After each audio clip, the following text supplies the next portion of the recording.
Well, you know, Tony Tighe is standing by live now in our next studio, and it's been interesting watching him do this toy test because we're getting to see a whole other side of Tony. That's a machine.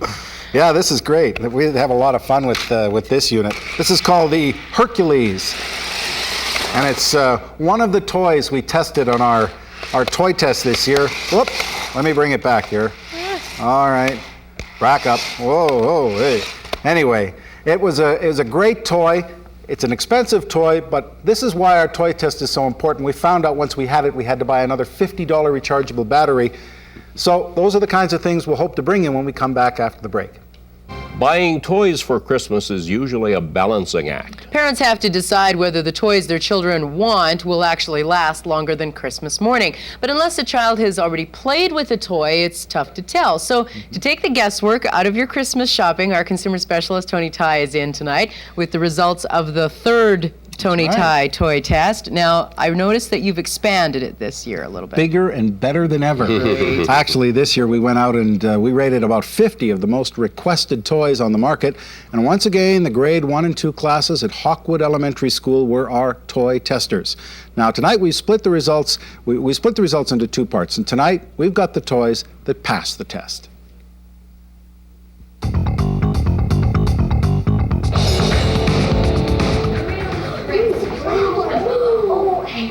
Take 55 6- and 7-year-olds, give them a room full of toys for a week, and it doesn't take long to see which ones stand out.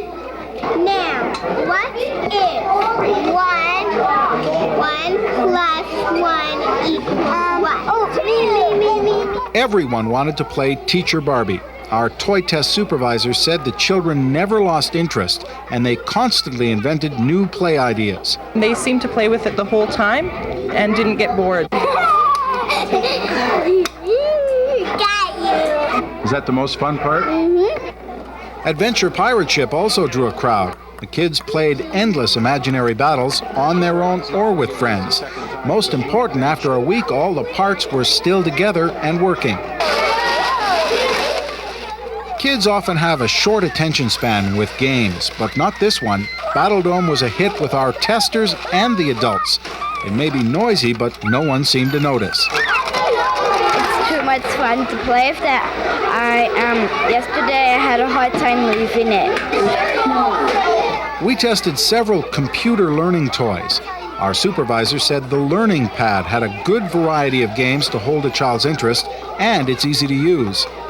Could you play this game by yourself? Yes. So you knew how to operate it? You didn't need somebody to help? No. For children with an artistic flair, this art easel is perfect. Unlike other creative toys, our supervisor said this one had a good variety of materials. The High Stepper Horse is the latest addition for Barbie collectors. Our testers wore the batteries out. It looks unsteady, but it has good balance as long as it isn't on thick carpet. Playing Doctor takes on a much tamer meaning with Baby Checkup. Kids liked taking her temperature and especially enjoyed listening to her heartbeat with a special stethoscope. Now, not all board games live up to expectations, but this one did. Our testers liked Fraidy Cats. It needs an adult to set up, but after that, the kids played non-stop. Monster Mash was another hit. It was easy to play, and after a week, the parts were still in one piece. Kids liked the competition. Some of the toys we tested have been around for years. The Dream Dollhouse is still popular because it has lasting play value. Polly Pocket is another example. It's a toy kids can play with at their own pace. It has realistic detail, and it stays together long enough to enjoy. Now, we didn't break the toys down by age groups this year, but it's safe to say all of the toys we featured are good for anyone from 5 till 8, maybe stretch it to 9. And it's important to remember when you're buying a toy, buy for your own child's particular interests, personality, and skill level. Don't get what the other kids want to get. Okay, now you've got a couple of toys up here, so explain. I call these the honorable mentions. First of all, we've got the Cool Tools tow truck. You've got a screwdriver with it and a wrench, and you can change the tires, lift the cab up, change the oil filter, change the air filter. And it's good because it's a working truck, and you can use it with your other toys as well. There you go. Thank you. Now, this is called Lucky Ducks, and my 4-year-old daughter had a hoot with this all weekend long. Now, what you do is the ducks go around and you'll pick them up and they've got colors on the bottom, and the first one to get 3 colors the same wins the game. Okay. It's a bit loud. We put a little tape under the speaker just to muffle it. After a while, Daddy and Mommy get a little crazy with that one.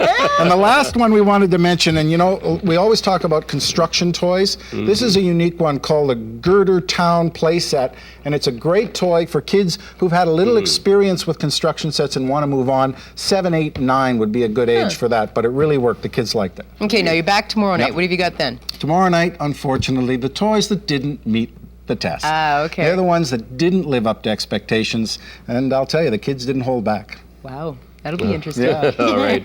Thanks, Tony. There are literally hundreds of toys on the market, and if kids had their way, they'd like to have all of them. But wanting one is different than liking one. That's why parents have such a hard job choosing a toy their children will be happy with. Last night, our consumer specialist, Tony Tighe, showed us some of this year's toy test winners. And tonight, he's back with some of the toys that the kids didn't like so much. So this should be interesting to hear why they don't like them. They have such high expectations, you know. They're expecting so much. The toys they saw advertised look so cool. But when they unwrap them Christmas morning, the disappointment sets in. So get your pen and paper ready. Here are some of the toys that failed our toy test. I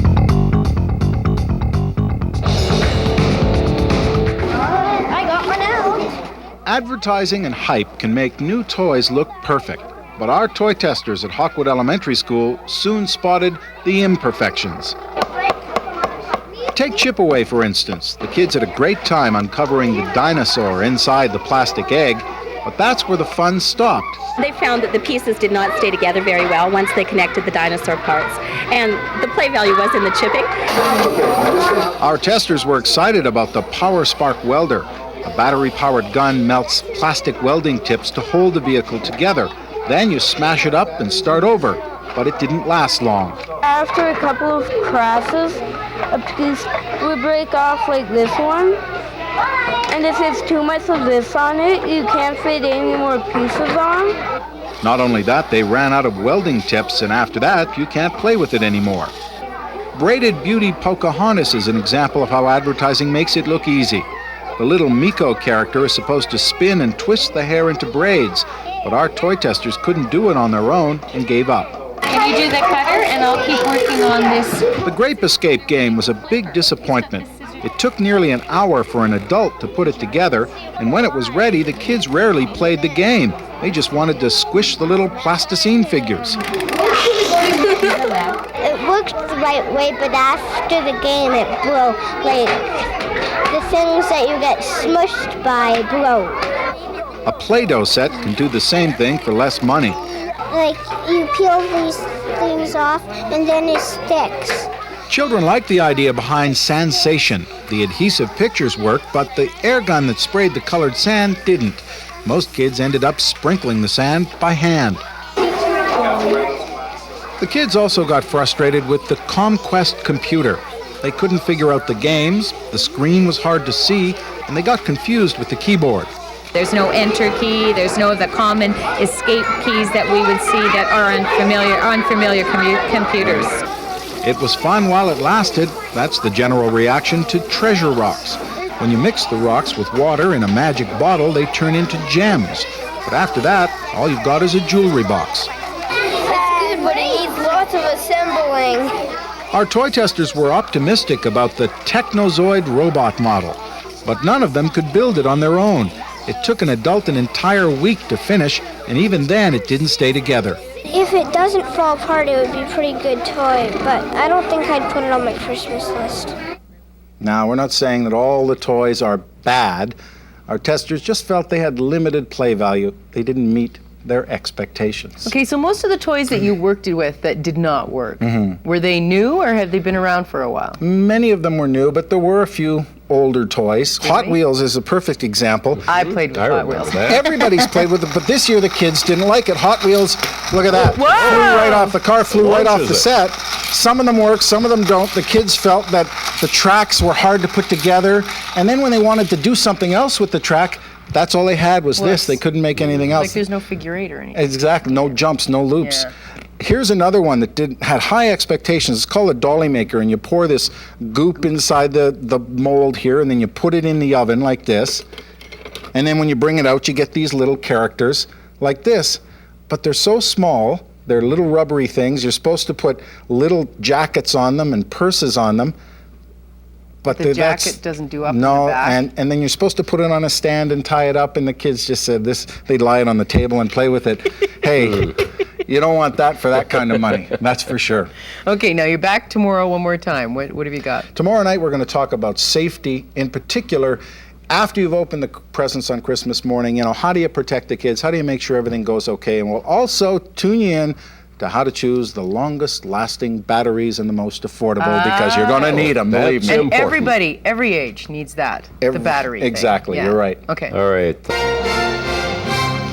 Our third annual Consumer Watch toy test has opened a few eyes. Parents and kids now realize that looks can be deceiving. Often the most requested toys are the most disappointing. So how do you choose the right toy for your child? Well, Tony joins us again now to wrap up his look at this year's hot toys.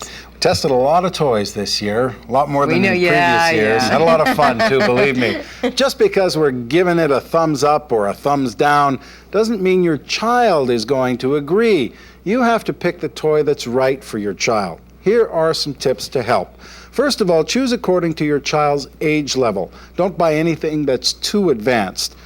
Match the toys to any special interests they have. Don't ignore what your child already enjoys. Consider their personality. Whether they're outgoing or quiet makes a difference in what they will play with. And finally, you can pick toys to go with a special skill your child displays. You can be sure then that they'll enjoy it. By the way, manufacturer's recommended age for a toy is just a safety guide. It doesn't mean it's suitable for anyone above that age.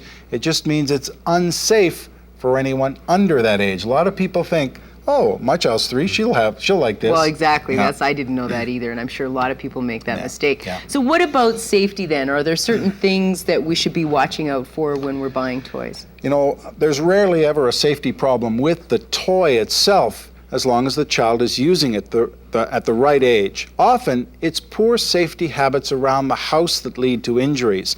So here are a couple of safety tips for a safe Christmas. Keep toys with sharp edges or points out of reach of small children. Watch out for toys with small pieces or detachable parts that children can choke on. Be careful of toys made of brittle plastic that can shatter or break into sharp pieces. Remove or cut long cords and strings from toys. And beware of toys with little mechanisms that can pinch or trap small fingers. Supervision is one of the keys, is that no toy is foolproof. You can have safety recommendations left, right, and center, but if the child, say, is playing at the top of the stairs with something and, ends up down. So it's always control the environment, make sure that the environment is safe as well as the toy. You have to keep in mind that kids are curious and they're always going to find some way to use that toy that parents and the manufacturer never expected. Now, a toy test wouldn't be complete without rating batteries. And the question is, which ones last the longest? Well, the most recent independent research was conducted by Consumer Reports magazine. They found for disposable batteries, alkaline batteries work best. But more important, they discovered that the brand name doesn't make a difference. Alkaline is alkaline. They all contain the same chemicals. They all last about the same amount of time as long as they are used in the same way. The bottom line here is shop by price, not by brand name. And a good suggestion, if you use a lot of batteries, use rechargeable ones. In the long run, they are cheaper. Okay, so now, the tough part. You have to get rid of the toys. I know. Darn. He's been having far too much fun. So what are you going to do with them? Well, as always, and we started this a couple of years ago, we're definitely giving them to charity. We've been doing that from the start. The students and teachers at Hawkwood School who helped us on our toy test suggested a number of charities they'd like to see the toys donated to. We at Channel 3 picked the rest, and we'll probably deliver those in another week or so. Great That's good to gesture. hear. Yeah, a lot of fun. All right, thanks very much, Tony. Our consumer specialist, Tony Tighe.